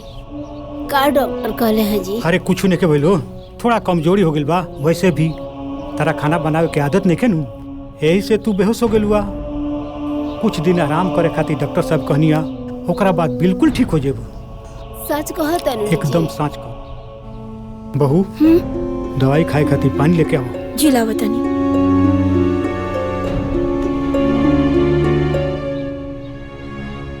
टेंशन मत करो, दवाई खइबू ठीक हो जाइब नु। हाँ ठीक हो जाइबू। ई काहे जाइल बिया जी? ई तो अलगे हो गइल बिया नु। वैसे भी एकर छुअल हम पानी ना पियो। हमार मझली आई नु, वो हमार ख्याल रखी। अरे तू काहे ऐसा बोलता रू? दुख तकलीफ में अपने लोग काम आवेला। ठीक बाजी।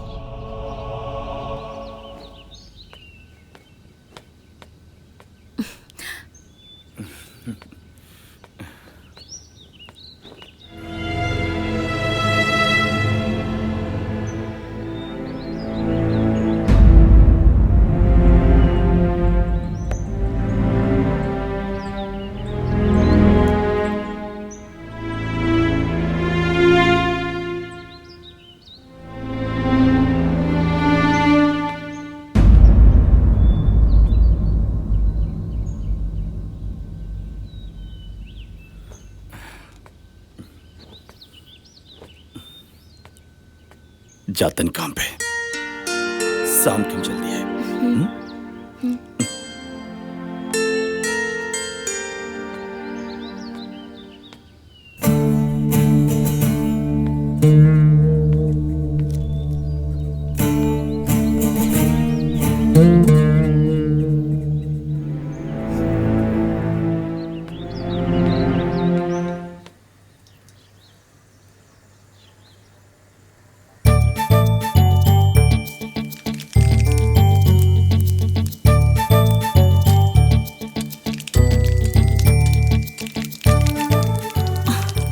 बैठल बानी, जाई ना।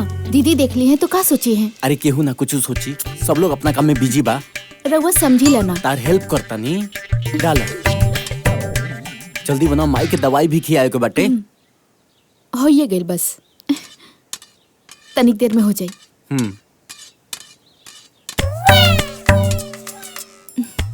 जाई पहले जाइए, जैसे हम बनावत नहीं। बनाओ ना, हम जाता नहीं।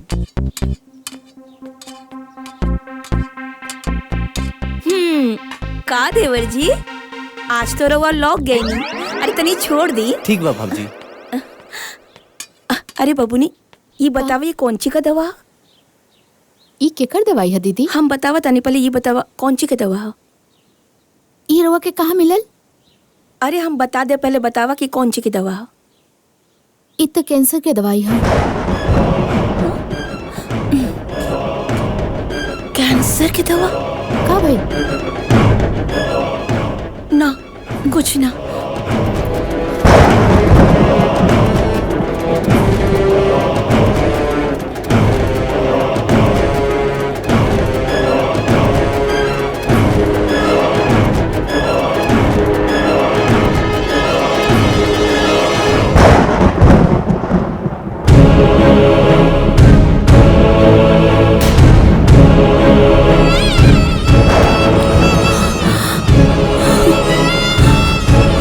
कैंसर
तनी बात करा दी भैया से। का बात बा हमके बताई, हम वहाँ से बोल दे। माई के बहुत तेज से तबीयत खराब बाटे। डॉक्टर साहब कहत रहे कि 5 लाख रुपया लागे। यही बारे में भैया से बात करे करला। तनी बात करा दी भैया से।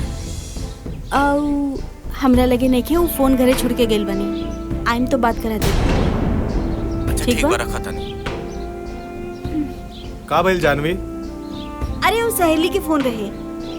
आवत अरे जब देखा फोन, अरे कितना फोन आवेला तोरा के?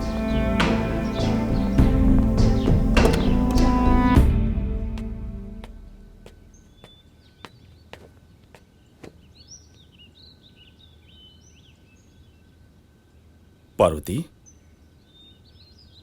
का बात बा? कुछ सम कहे बाड़ू? क्यों कुछ कहल का?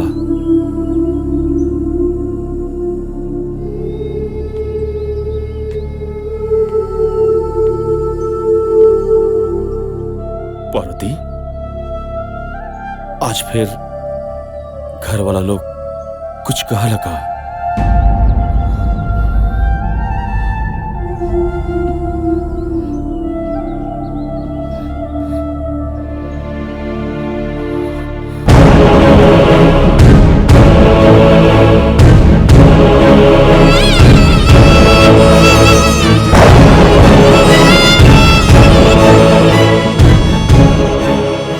रउआ इतना बड़ बात हमनी से छुपौनी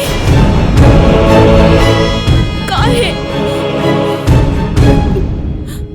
सिर्फ हमनी के खुशी खातिर रउआ इतना तकलीफ झेलतानी। रउआ के कैंसर बा और रउआ हमरा के भी ना बतौली कि रउआ मौत और जिंदगी से लड़ रहल बानी। हमरा के अपना ना समझनी का। अकेले इतना तकलीफ काहे सहतानी? चुप काहे बानी? बोली ना, काहे चुप बानी? कुछ तो बोली रउआ। का बोली तो से? का बताई तो से पार्वती? हम ही कैसे बताई कि हम मरे वाला बानी? हम हर रोज दिल दिल खुट खुट के मरतनी। बाकी रह गई बात, हम आज जिंदा बानी खाली तोहलो खातिर। और तो के बता के तू हो के घुट घुट के मर देती। पार्वती तू हो के कैसे मर देती? पार्वती हमारी बात सुनो ना। वो राजू को पूरा जिम्मेदारी तोहरे ऊपर बा। सुना हमारी बात। तू इतना कमजोर मत पड़ा, इतना कमजोर मत पड़ा। सुनो ना, अभी हम जिंदा बानी। अभी हमारा कुछ नहीं होके वाला। अभी हम जियो रउआई कैसन बात करतानी? अरे अगर रउआ के कुछ हो जाए तो रउआ सोच ले बानी हमने के का होई? और हम रउआ बिना कैसे जी पाई? देखा ऐसे मत बोला। सुनो ना, तो क्या हमार कसम घर में केहू की मत बताइए तुम। और घर में बाबू हुई तो ओके मालूम पड़ी तो ओकरा के सब बतावले से ओकरे ऊपर बहुत गहरा असर पड़ पाती। ये बात की समझा तू। और अभी हम जिया मरद थोड़े मानी भाई। अरे अभी हम जिया, अरे हम जिया पार्वती तुम्हारा खाती और राजू खाती। अरे हमें कुछ ना हो। तू बोलू ना, तू बोलू ना।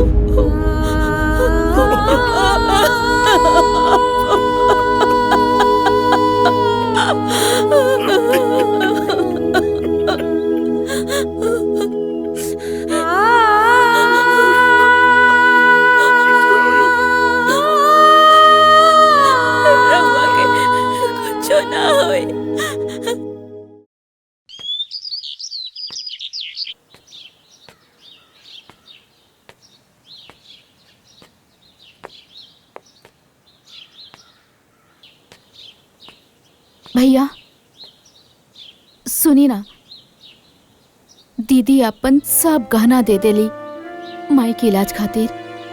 हमरो पास ही कुछ गहना बा, हई रउआ ले ली, माई के इलाज करावे में मदद हुई।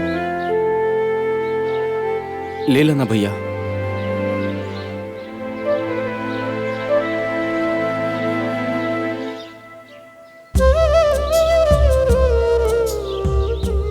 भैया अब आगे कैसे का हुई? तू चिंता मत कर, हम बानी ना कहीं से माई के इलाज खातिर पैसा के इंतजाम हर हाल में जरूर करब मोहन। ठीक बा भैया, जरूर कर। चलो।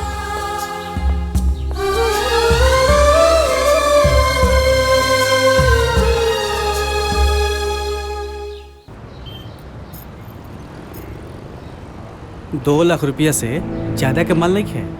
2 लाख रुपया? 2 लाख तो बहुत कम बा।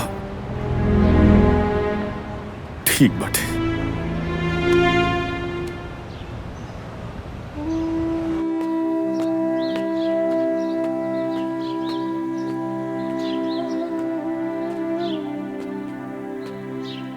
शंभू बाबू।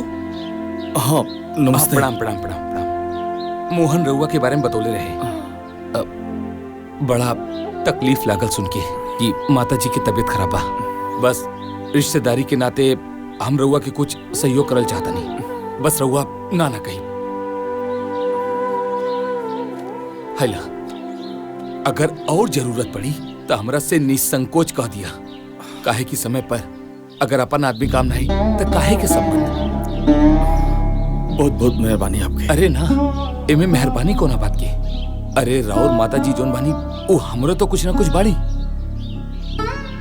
धन्यवाद।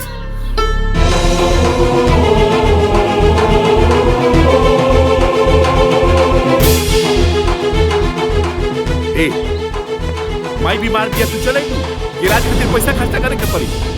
अरे आज तारा ई हरकत पर हमरा खुदे लाज लागत। आज तक हम तेरा हर गलती के ई समझ के माफ करी कि तू आज न तो काल समझ जाए, मगर तू कबूल नहीं खुश समझ। अरे तू कहा जानी कि एगो माई के ममता का होला?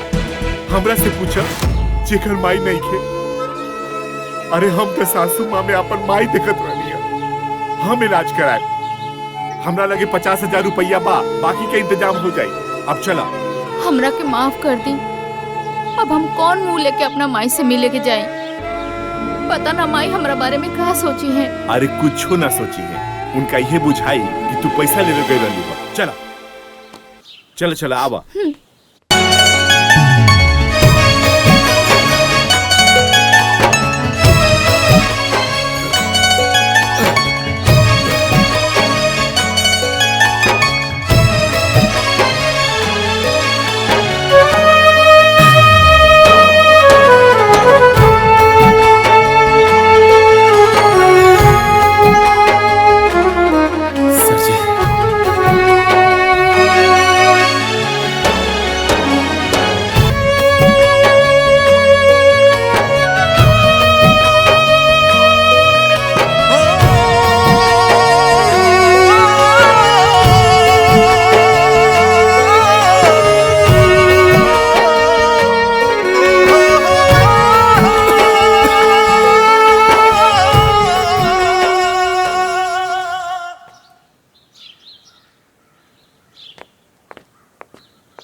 प्रणाम बाबूजी। खुश रही, खुश रहो। ये सब कैसे हो गई बाबूजी? हमरा तो दिव्या से पता लागल है कि अम्मा जी बहुत सीरियस बारी, मगर वह तनको चिंता मत करी। हैली 50,000 रुपया अभी इतने रहा, बाकी हम इंतजाम करें, मगर दवा इलाज में कोनो कमी नहीं करे के। रउआ एकदम चिंता मत करी, सब ठीक हो जाए। बाबूजी माई ठीक हो जाए नु। अरे बेटी, भगवान चाहिए तो तहार माई बिल्कुल ठीक हो जाएगी। तू चिंता मत करो।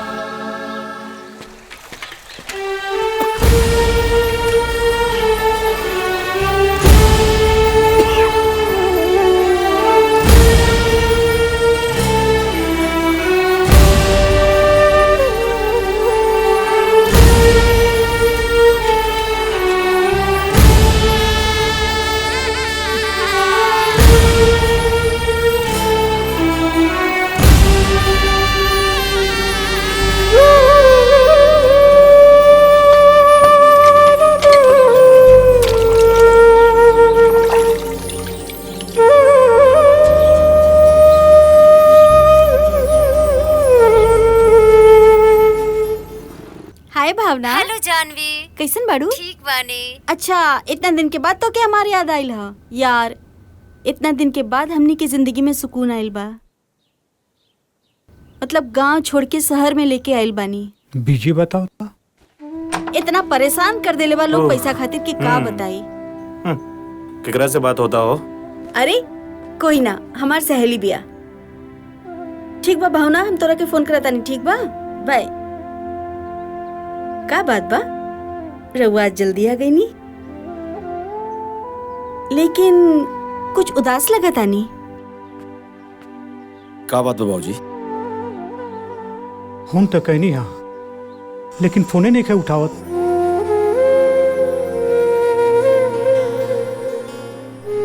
रउआ चिंता मत करिए बाबूजी, कहीं व्यस्त होइयो, खुदे फोन करियो। अब कौन उपाय बा? आप आराम करिए बाबूजी, हम सब देख ले, हम देख ले बाबूजी।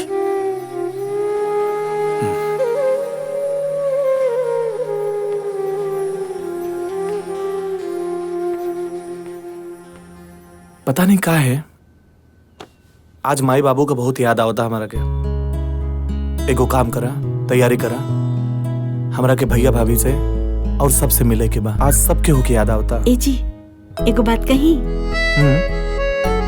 उ दिन दीदी खातिर साड़ी ना ले रानी, उ लेके चली का?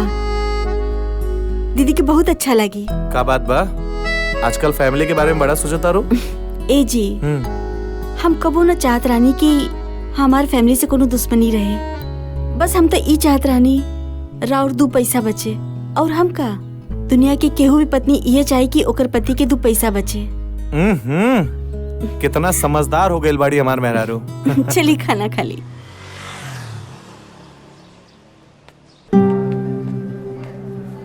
डॉक्टर साहब, हम रिसेप्शन पे पूरा पैसा जमा कर दिल बानी। अब माई का ऑपरेशन हमरे बढ़िया से हो जाई ना। हम अपना तरफ से पूरा कोशिश करें, बाकी भगवान के मर्जी। भरोसा रखो, सब ठीक हो जाई। तू ठीक बाड़ा ना? हाँ ठीक बनी। अपन ख्याल रखिए।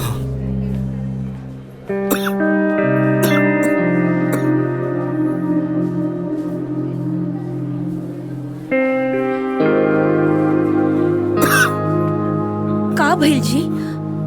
डॉक्टर साहब ऑपरेशन करता नहीं, सब ठीक हो जाए। हाँ। तार माई ठीक बड़ी ना बेटा? डॉक्टर साहब कहते ना ऑपरेशन सक्सेसफुल हुई। अब बैठी भाजी।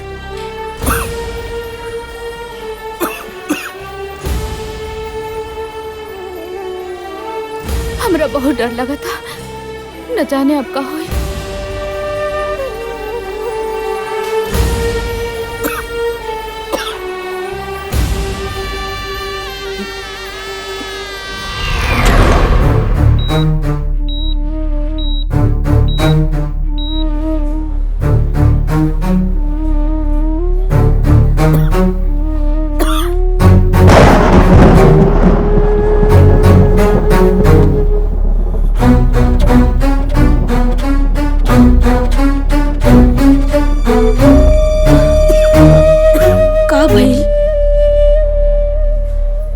कुछ ना, अब ठीक बनी, अब ठीक बनी।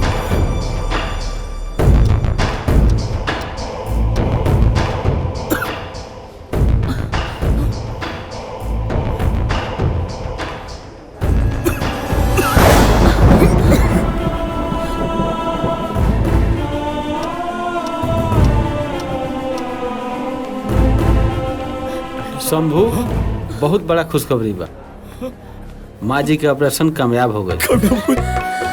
भगवान तो प्रार्थना सुन लेना। ऑपरेशन कामयाब हो गए। अरे शंभू, ठीक बाड़ा नु? ठीक बाड़ा नु? भाई ठीक हो जाए। बाबूजी, हाँ सब ठीक हो भाई ठीक हो जाए।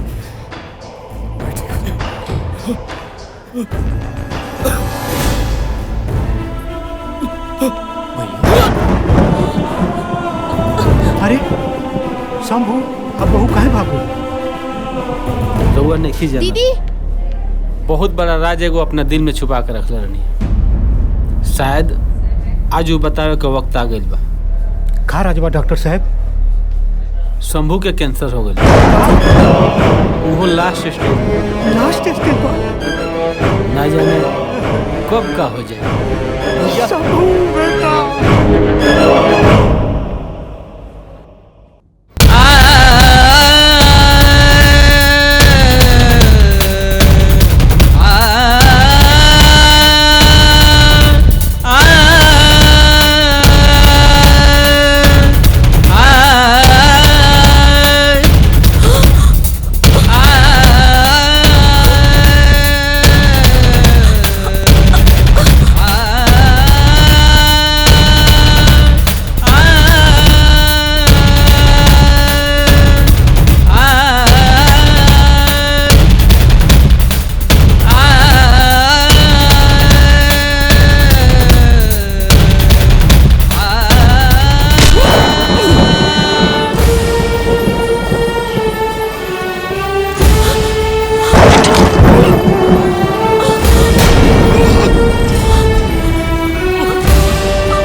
बोली ना भैया भैया का बोलता रखे भैया के का हो गई?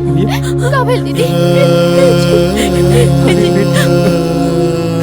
इतना बड़ा बीमारी के छुपा के हमरा के गैर बना देला बेटा, गैर बना देला।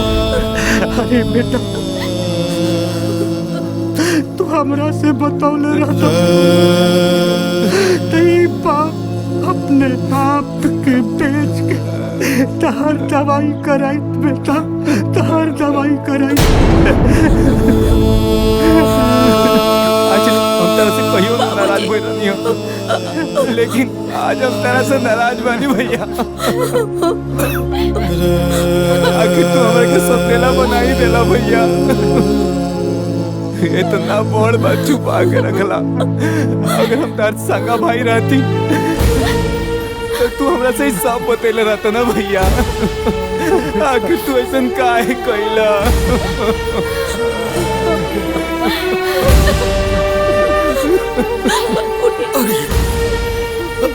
ऐसे मत। तू और प्यार बाबूजी का प्यार और पार्वती का प्यार, ये तो हमारे जीने का आधार रहा है भगवान। ना तो हम तो कब का मर गिल थी, लगा था कि हमारे तो साथ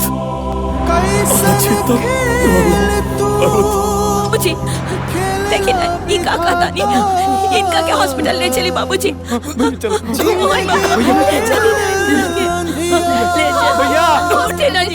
भैया जीवन बाती बूझ गइल, उजड़ गइल संसार।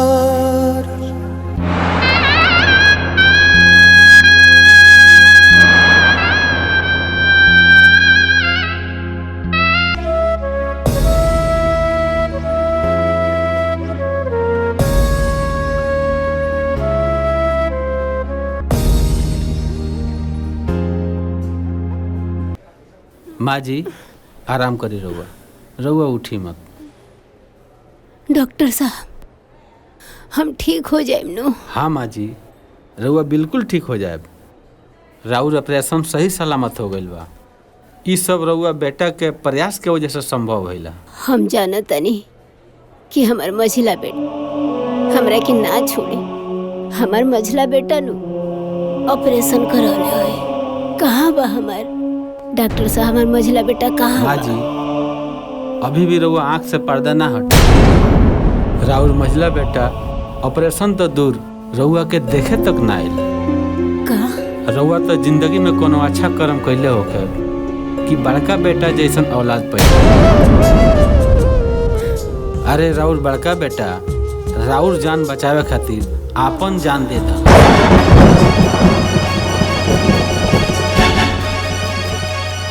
रउआ तो पहले से ही आप कैंसर के इलाज करवा रहे हैं। माँ जी के ऑपरेशन खातिर इतना सारा 5 लाख रुपया रउआ कहाँ से लेके आए? आप चिंता मत करिए डॉक्टर साहब, हम अपन कैंसर के इलाज छोड़ दें, लेकिन माई का हम इलाज जरूर कराएं। कहीं से भी इकट्ठा करे पड़े पैसा हम जरूर कराएं।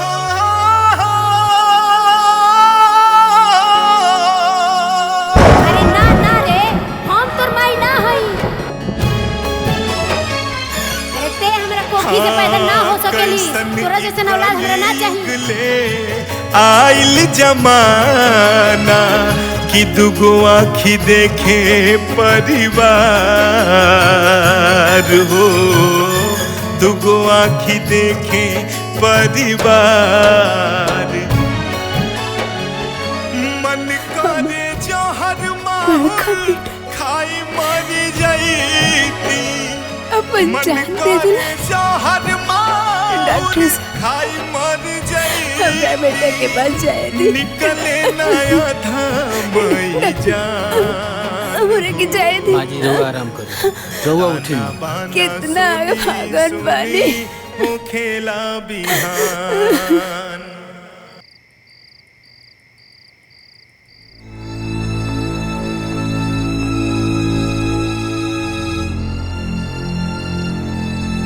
माई रुक जा ये सन। देख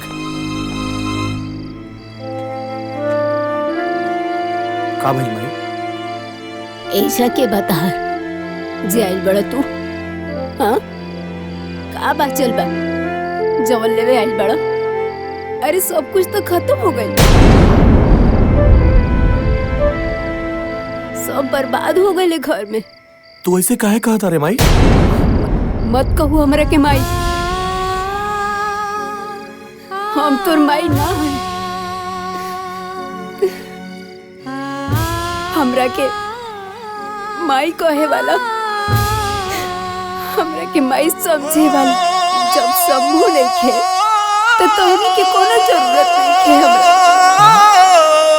कोनो जरूरत नहीं है। अखिया के लोरावा कबो न केहू पोछल, बुझल खाली हमरा के आन हो, बुझल खाली हमरा के आन।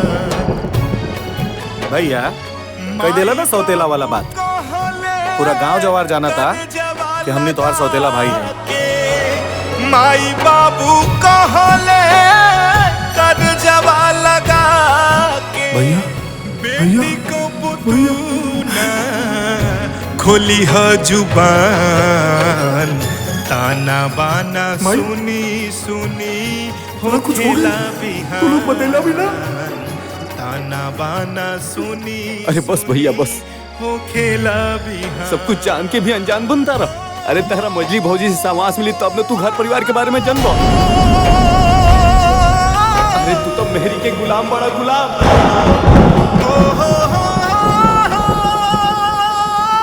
तोरा मेहरारू के लगे इतना बार फोन करनी, लेकिन तोर मेहरारू ना उठौलस। हाँ भैया, हमनी के तरह से बहुत बात करके कोशिश करी, बहुत फोन लगौनी, मगर ये मजली भौजी तरह से बातें ना करे दी। हमरा के सब समझ में आ गए। अरे हम तो वो अभागा बानी कि जे अपने भाई के प्यार भी ना समझ पाईनी। ए जी केहू भी पत्नी बस इहे चाहेली कि ओकर पति के कुछ पैसा बचे। अरे तोरा के पैसा चाहिए ना रे, ये ले पैसा।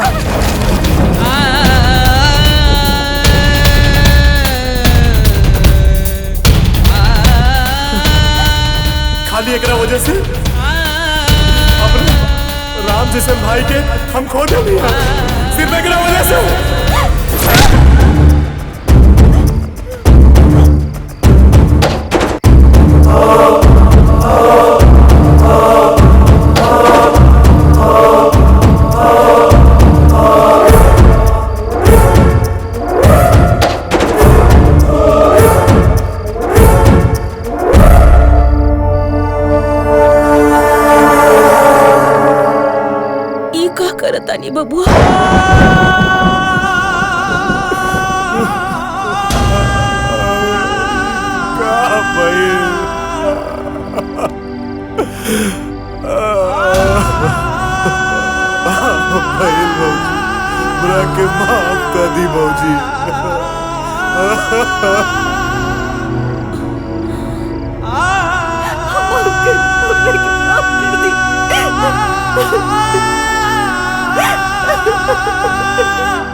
हमरा से का हो गया?